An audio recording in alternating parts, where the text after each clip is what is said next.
You're listening to Brain Lenses, a show about how we perceive the world, ourselves, and each other. I'm Colin Wright.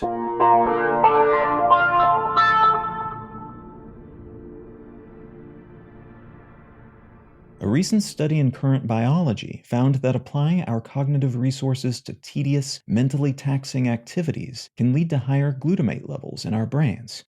Glutamate is a signaling molecule that, when overabundant, can disrupt proper brain function while also seemingly making cognitive tasks perceptually more difficult. Said another way, when we apply our brains to tough problems or tasks, we accumulate more of this signaling molecule than our brains are meant to handle. That overabundance can cause us to process things less capably, while also making other brain-related tasks seem more difficult, even if they would otherwise be well within our capacity to tackle stress-free.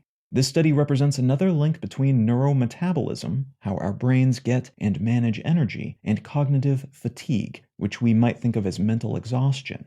Previous research into a similar topic, sometimes referred to as ego depletion, has been called into question following a flood of seemingly supportive research that later failed to replicate. Which doesn't mean it's not a thing, it just means there's less research-backed reason to believe in it than previously seemed to be the case. Ego depletion, in essence, says that as we mentally tax ourselves, we use up finite energy reserves of glucose, and that lessens our capacity for self-control. We might typically be capable of not lashing out at someone who offends us, but when we're cognitively exhausted, that ability might be diminished, leaving us more prone to angry outbursts, stress eating, passively watching Netflix instead of working out or finishing our homework, all the things we maybe want to do on an animalistic level, but generally avoid doing because we have rational reasons to apply ourselves elsewhere.